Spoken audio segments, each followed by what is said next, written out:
Do you ever have the feeling that you're kind of psychic or that your intuition leads you in certain directions and you wish you could just make it stronger and better and know exactly how to make the right decisions all the time? My guest today is going to show us precisely how to do that. Marianne DeMarco is an internationally recognized psychic medium, healer, and spiritual teacher who provides guidance, counseling, and mentorship to celebrities and students around the globe. As an expert, she's been featured across multiple platforms, including The New York Times, The Dr. Oz Show, Women's Health, Elle, and more. Her newest book, Medium Mentor, is available now.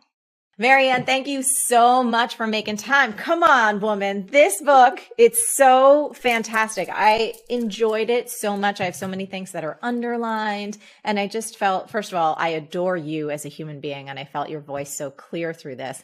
But there was also a lot of moments for me personally that I was like, oh, I learned so much from reading this. And we're going to dive into some of that. But first, I love that you've shared, I balance my chakras and I talk to the dead, but I'm just not that weird about it.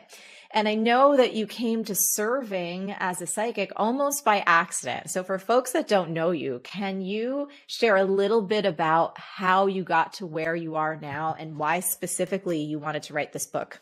Yeah, I would love to do that. And thank you. And I love you too. And I'm so happy to be here.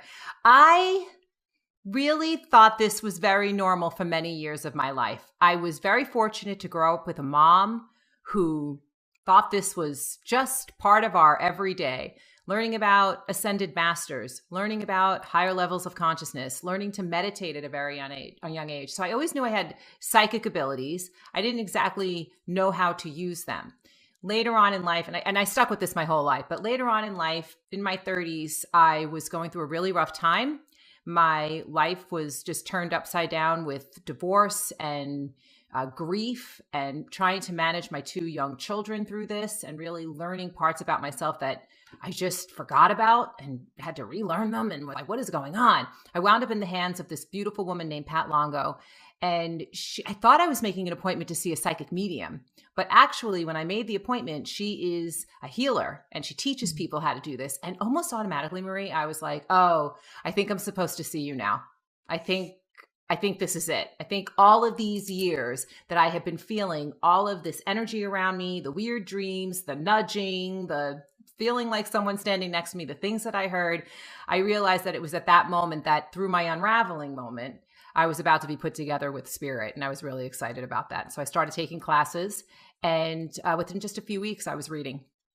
That's incredible. And so cool. You had, right, a whole other career before this. I mean, you were in retail. It was like a completely different life.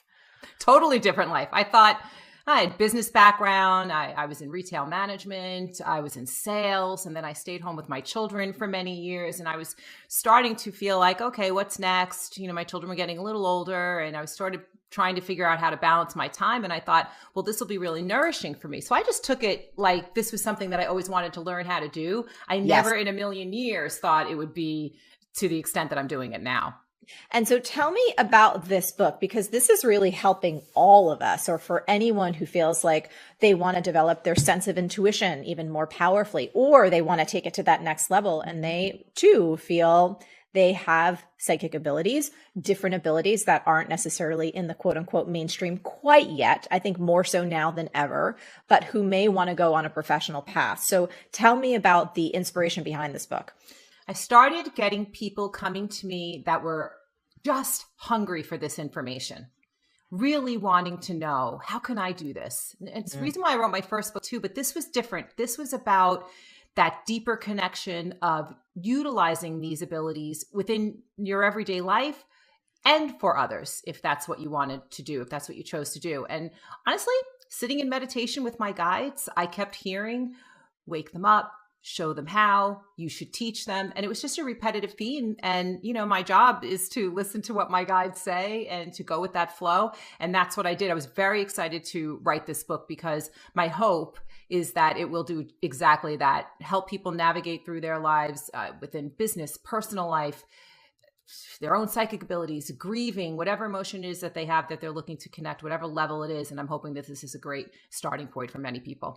Yeah. And I think it will be. And I love it because it's in such normal everyday language. And again, you are a normal everyday person. We're both very Italian American. We have our conversations where it's just throwdowns, and then we can go into these other realms. So you also share this, and I believe this too, that everyone is psychic, that everyone possesses the abilities, but few develop them without instruction or mentorship.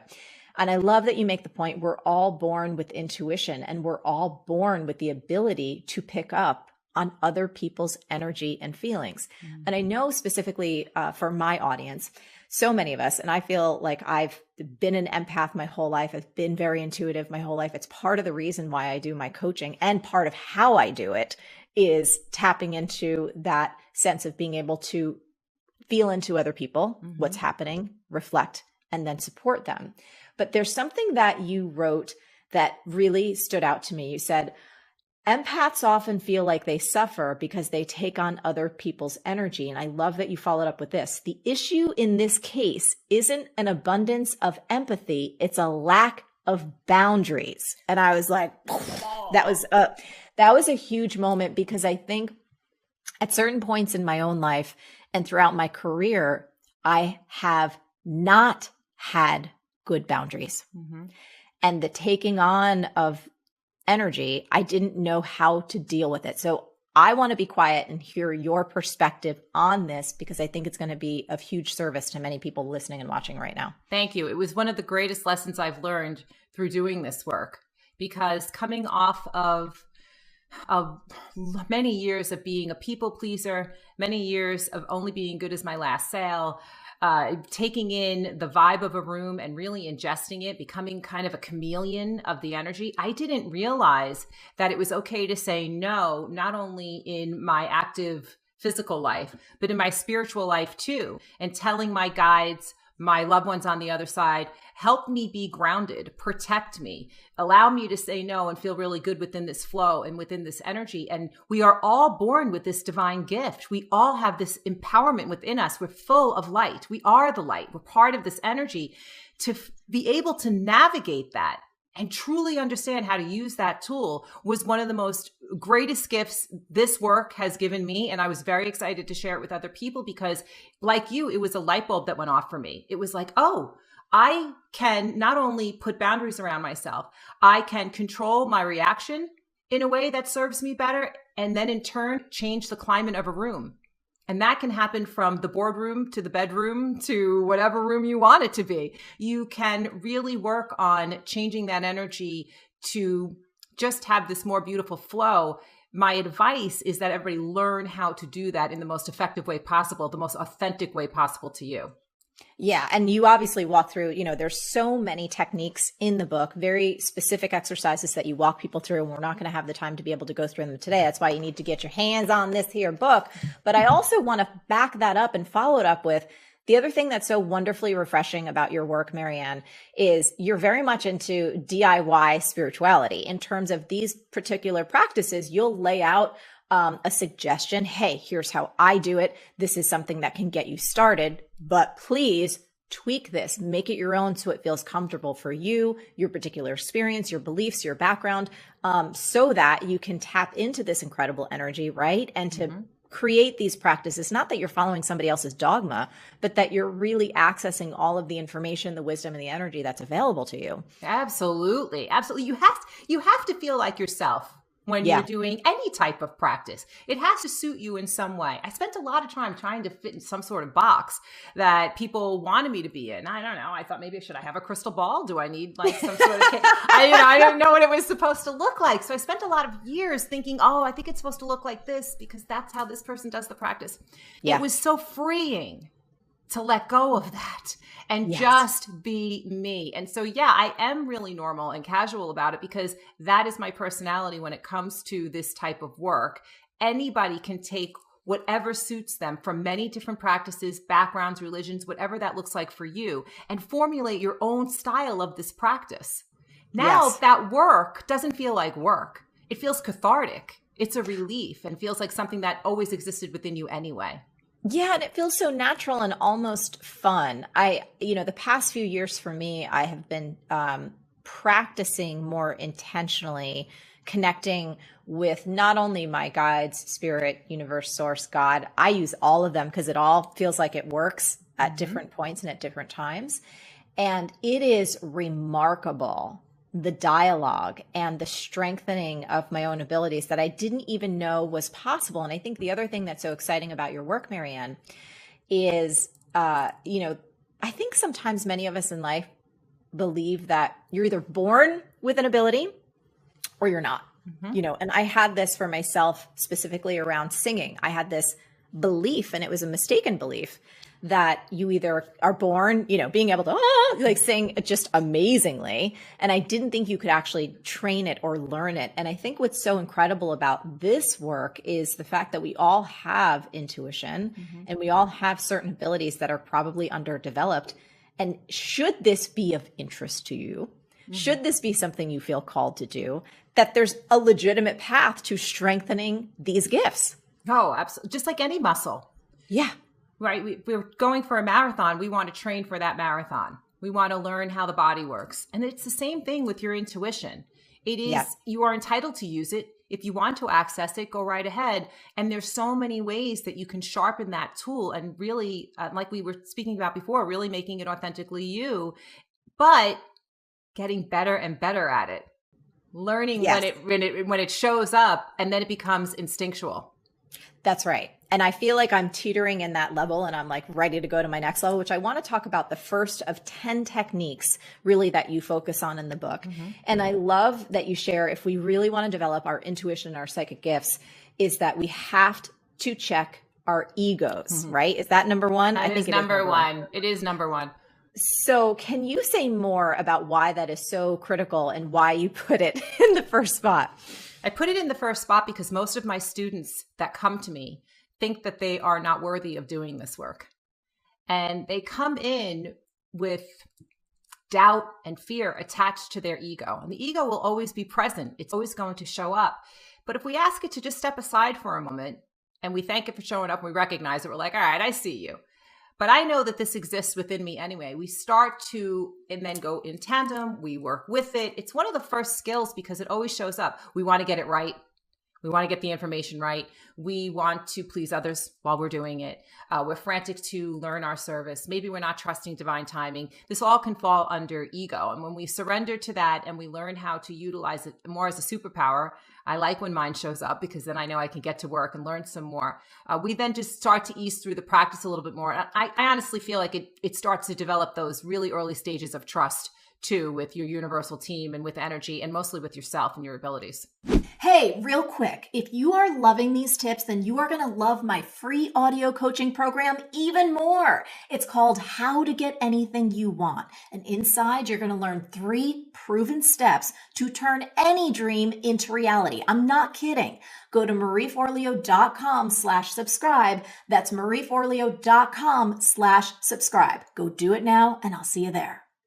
So I love that you wrote this. If we're shaming and judging ourselves, we can know for sure that ego has taken over. And this was another line that I underlined in your book. And I love what you told this story, that in the past that you've shied away sometimes from other mediums. When you perceive an activation in your own ego, you feel yourself getting stressed out and like you have to keep up. So I want you to first share, because I have so much to say about this. Can you share how you navigate situations like this? If you're around someone, and again, they could be a lovely person, right? But you feel that sense of competitiveness within yourself and it just starts to feel disgusting. Yeah. What do you do in those kind of situations? Competitiveness is probably one of the deepest parts of my ego. Just a natural competitive person. I always have been, not really with other people. I just play sports. And like I said, I had sales background, so it does show up. What I learned early on is gratitude. Gratitude, paying a compliment, seeing the accomplishments of somebody else, what somebody else is experiencing is a reflection of what I myself would like to achieve. And so then it becomes inspiring instead of competitiveness. I've changed my perception on it. I changed my reaction to it. And then the whole energy and shifts changes. And it's one of the tough ones. This is not easy. I want to add, the ego is a lot of work, but when you get good at it, you just keep sticking with it and it allows for more consistency within your practice. You don't get shamed away. You kind of don't do that to yourself. I spent a lot of time like, oh, what's wrong with you? And, you calm down, or, talking myself off the ledge. When I started to have a conversation with my guides and with spirit, or I would meditate on it, or I would write about it, I saw myself moving into spaces of gratitude and learning how to work with it. And then the expansion of yourself continues on, and you start to hear with more clarity. It's one of the most important parts of the work, I think. I want to share something that you wrote, because I found this to be incredibly not only honest, but also I think really helpful, especially if anyone listening finds themselves in one of those places. And given the platforms that most people are plugged into 24/7, right? For anyone that participates in social media and who is any type of creative artist or entrepreneur, they are comparing themselves literally dozens of times a day.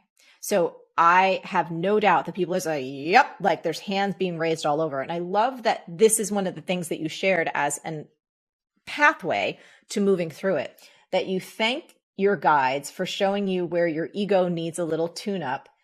Then you ask your guides that, or maybe the universe, and again, you can correct me if I'm misquoting you here.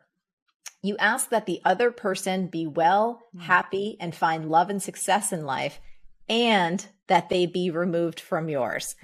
That just made me so happy, because again, you could want the best for someone. Absolutely. And you do not have to force yourself to be friends with or be around that person. You don't. Say more. They might not want to be around you. Who knows? We can move into the space of I need to be liked.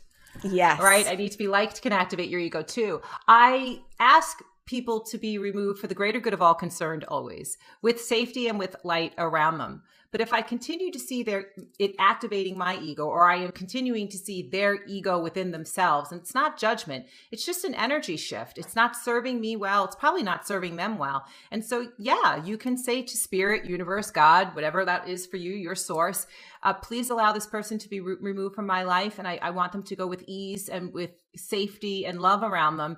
And it is absolutely magical how that happens. It's one of the kindest and best ways, right? That you can say, yeah, so okay. See on the flip side, like, it's That's okay. right. You don't need to be here together. It's totally fine. So, and I want to drill down too, because I think this is a topic that's so important, and it's so important. It's a continuous lesson for all of us. You had mentioned, in terms of disarming your ego, gratitude. Mm-hmm. You have 3 that you specify in the book. Gratitude is 1, which we've talked about. 2, surrendering expectations. This was another place where I underlined, Marianne. I love, and I wrote this, trade expectations for hope. You wrote, expectations come with need. Hope does not. Mm-hmm. Hope is endless. Yes. It's vast. When I put expectations, I'm terrible with disappointment. Oh, I'm not good with it. So I decided, all right, well, that means you just keep putting expectations on everything. Let's stop that. And let's just go with hope. When you lean into hope, you open your world to so much more. You open, and you're trusting your guides in that they may be opening more doors for you than you ever could have imagined. Expectations come with limitations. Yes, that's right. Because it's, I expect it to happen this way in this particular time, with the image that I have in my head, which 9 times out of 10, it is born from an idea that we learned in the past. That's right. And as you said, it is limited, or it's coming from a smaller part or a more frightened part of our ego that thinks it needs to be this particular way. And if it isn't this particular way, then I am not going to be happy. And I've found in my own life so many times when I'm like, open my hands, I'm going to let Jesus take the wheel. What comes through is a gajillion times better. I'm even going through something right now, which I'm going to tell you about after we get off this recording. I'm not going to say it on the thing because I want to see how it actually, things aren't signed or whatever, but it's literally another one of those mind blowing. And as you say, some people like, this is going to sound crazy. And Marianne's like, no, it's not. Look who you're talking to. Mm-hmm.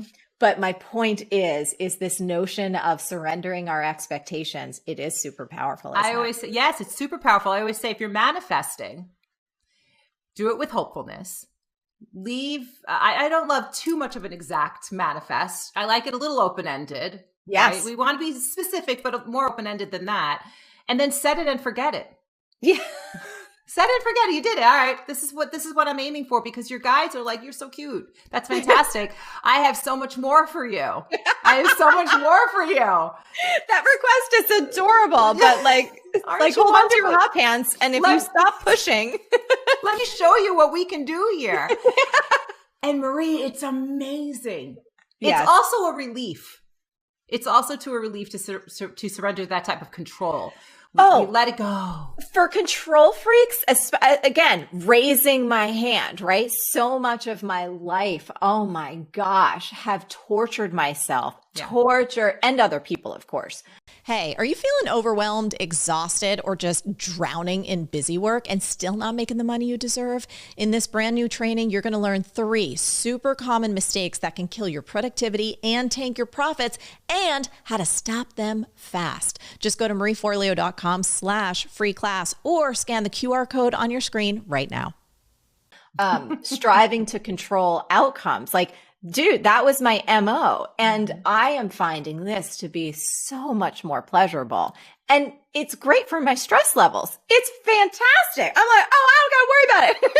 Like, it's so handled. It's being handled. And you're an active player. You're still an active player. That's right. You're still saying yes. Spirit's coming to you, not with answers, with breadcrumbs, with hints, with guidance. With nudges. Yes, with nudges. My body literally gets, the other day, again, I will tell you this, but it's like I was physically pulled, not physically, right? But it was like my body was moved in a particular direction and I heard certain things and I was like, okay, I'm just going to follow, which brings me to, I want to talk about the clairs. So will you explain what the clairs are and just walk us through the different ways that we can sense or receive information again? Because for folks listening right now, especially if they've only had that slight feeling, you know what I mean? And maybe the thought of anyone, even them being potentially psychic or even developing their intuition, it's like a bridge too far.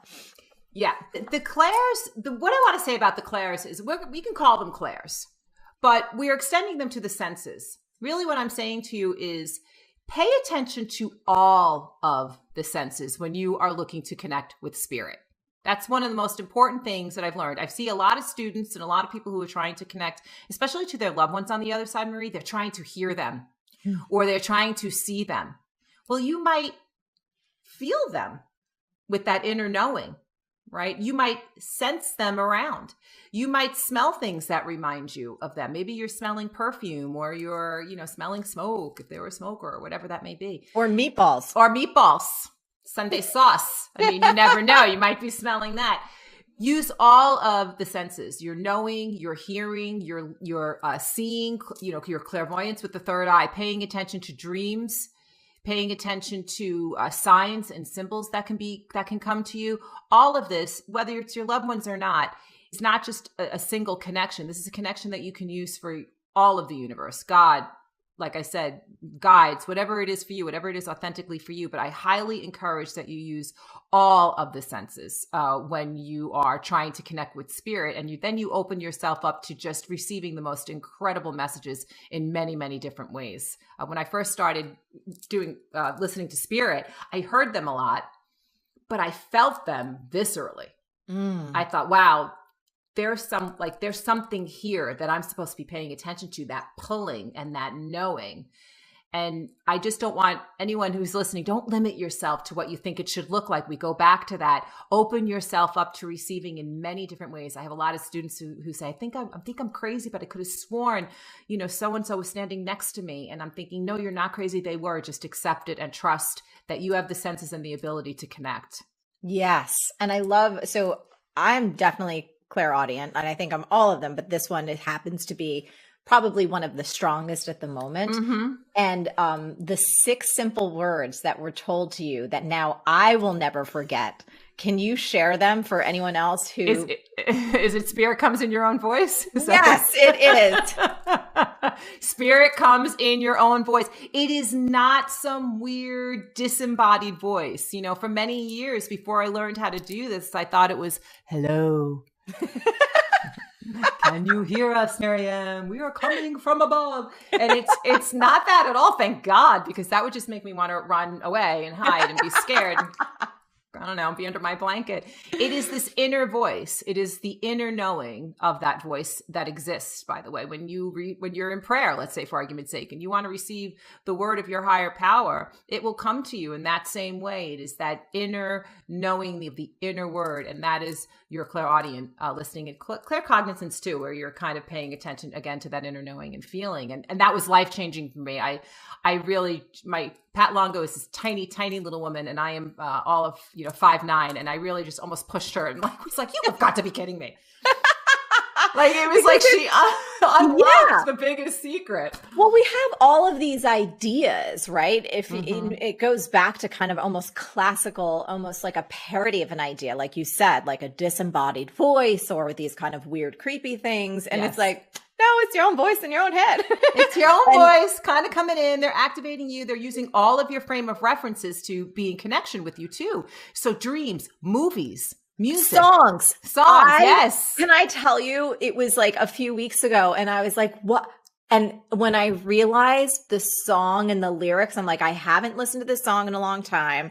And it was playing on a loop. I had not heard anything. And then I realized, I was like, oh, it's the lyric. Oh, it's exactly what I'm supposed to do right now. And I shared this story with Josh and he pulled up the song and we listened to it and we were both dying laughing because every single lyric was so applicable to me. And now it's like, but it comes through songs and those personal references.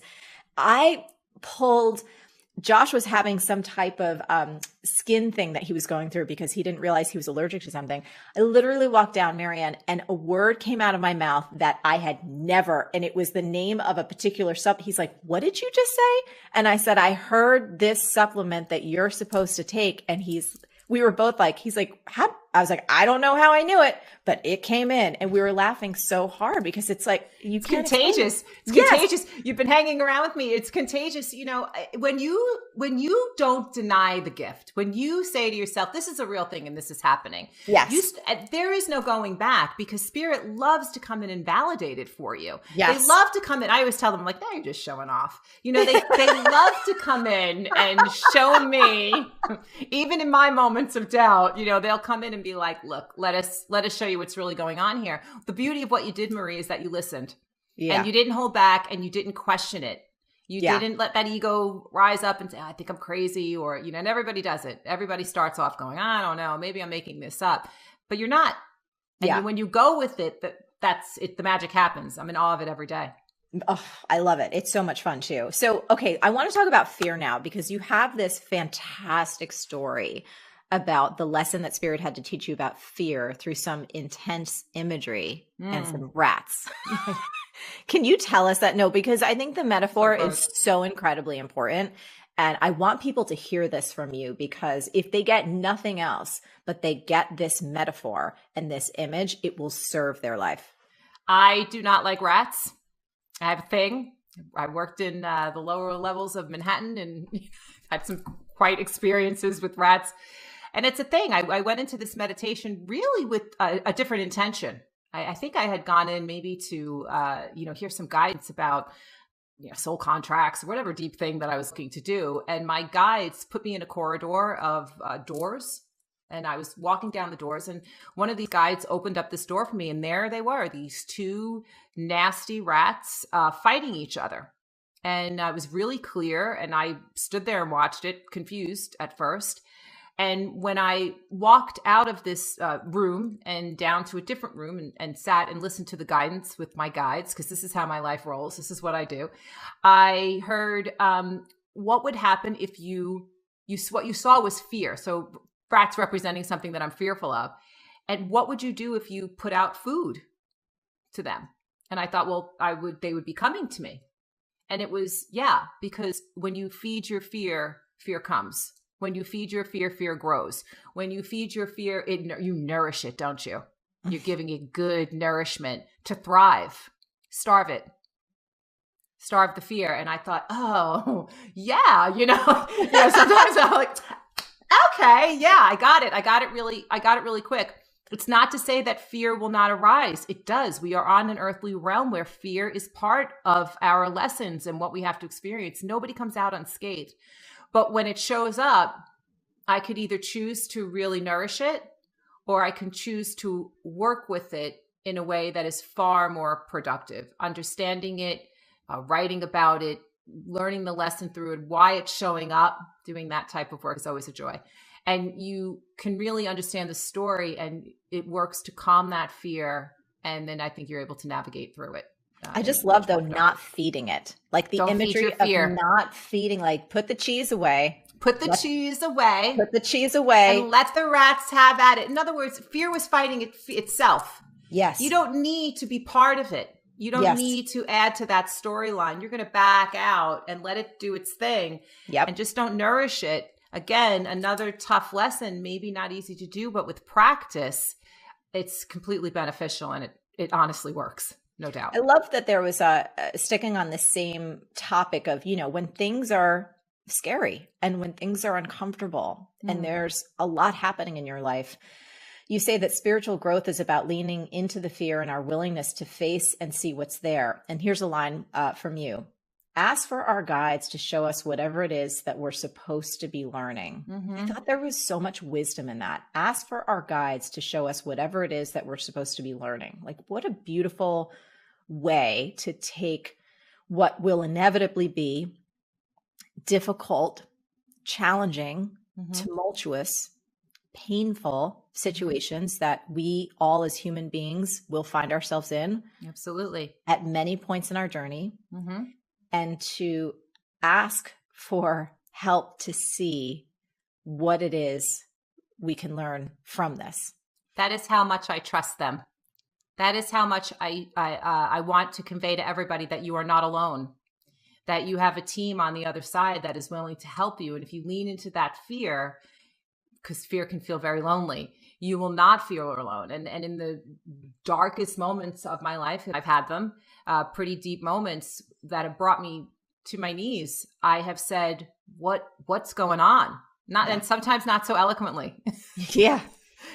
Talk to your guides like you would talk to anybody else. Feel the emotion in the moment. But I think what it lends to is that you will get your answer. You might not like it. It might be tough. It doesn't make it go away, but you do have a better understanding. And I absolutely do that in all of my fearful moments. And we're talking about not like a scared moment. We're talking about moments that you are working through that have taken hold in your life. And that to me, it's valuable, it's life-changing, and it's helped me through many tough times in my own life. And Spirit really showed me the way and how to do that effectively.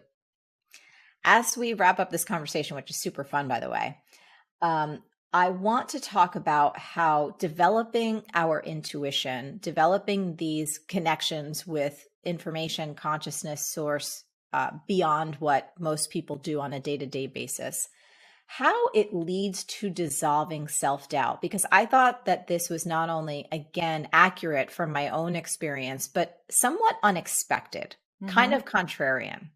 Because, again, I feel like it used to be maybe 10, 15, maybe even 20 years ago, there's not that many people that you could like, hey, you want to talk about, spirit guides and angels and, you know what I mean? Consciousness. Oh, yeah, and the other side.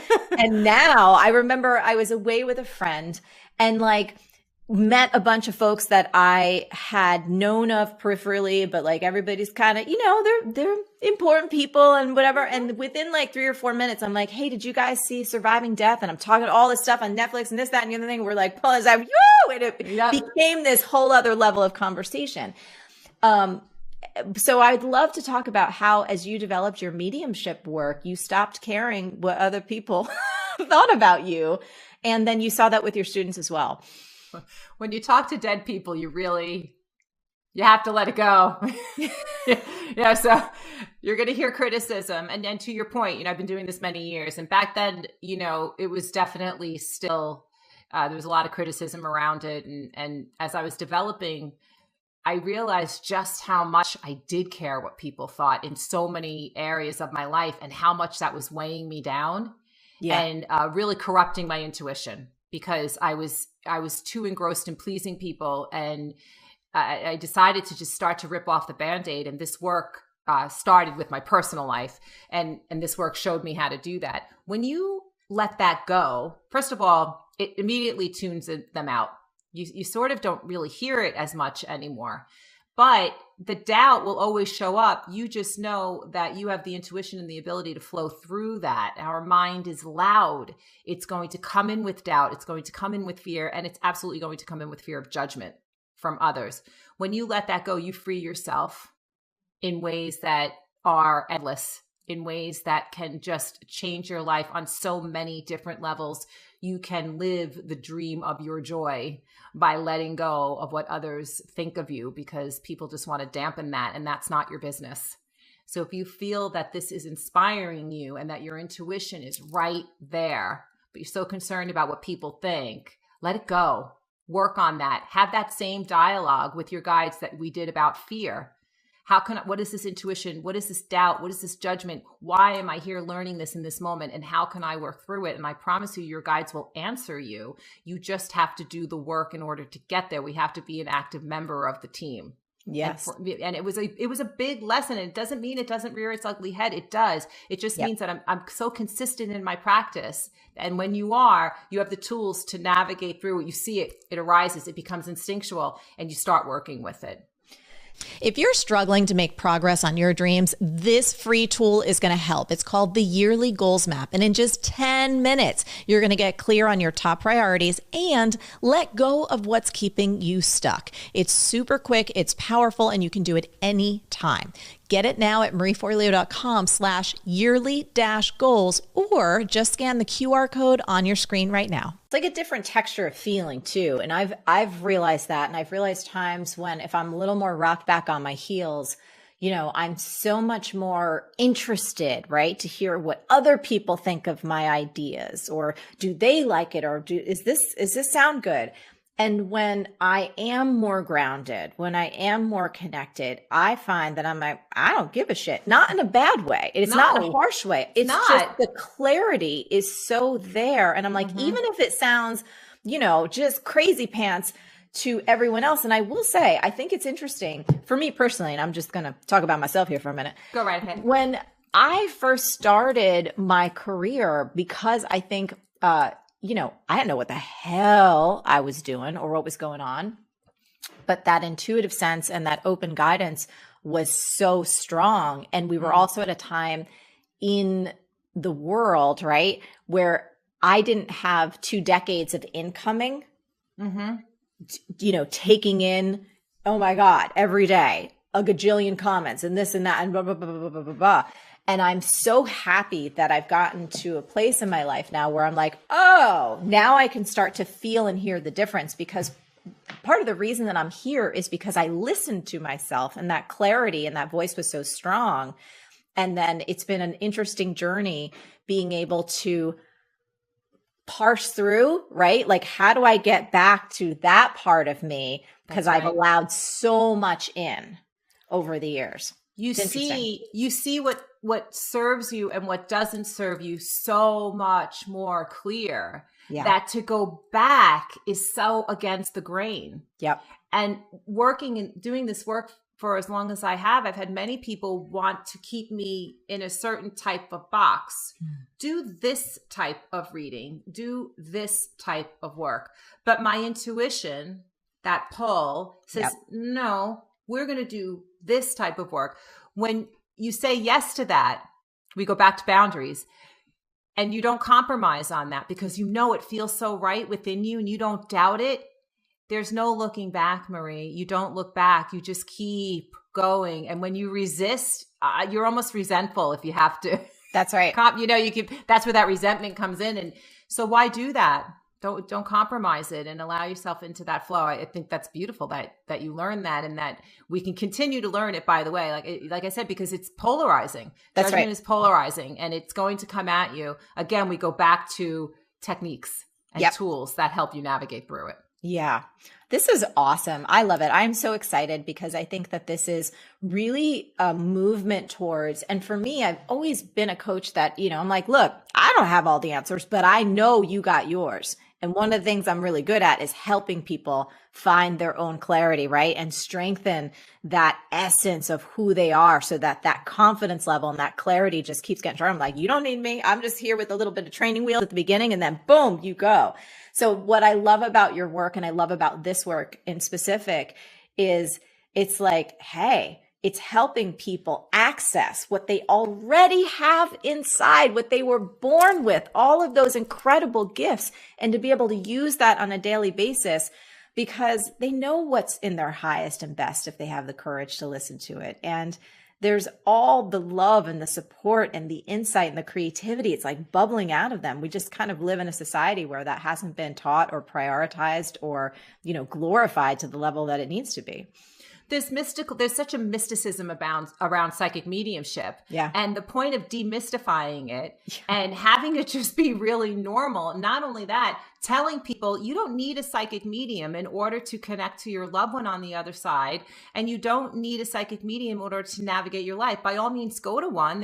It's a great experience and I encourage you to do it. But allow it to be a starting point for your own growth and your own abilities, because it is something that we were taught to forget. And the universe right now is reminding us, not ever so gently, by the way, sort of in your face, to figure it out and make that connection and do it for yourself, because it is something that not only will you have for you, but you'll extend it through your service for others. You can really pay it forward. Yeah. And I think that's a really beautiful thing. I adore you. Anything else you want to say as we wrap up today? This was awesome, by the way. You're fantastic. Thank you so much. I love being here and I love you so much. And I just hope that people, pick up the book. I've said it and forget it. I'm sort of like, I was drawn to do it. I put it out there and I hope everybody really enjoys it and finds the power within themselves to make their own personal connection. Adore you. Thank you. Thank you so much for being here today. You're the best. Love you. Thanks. Hey, if you loved this video, you need to watch this one next. Trust me on that.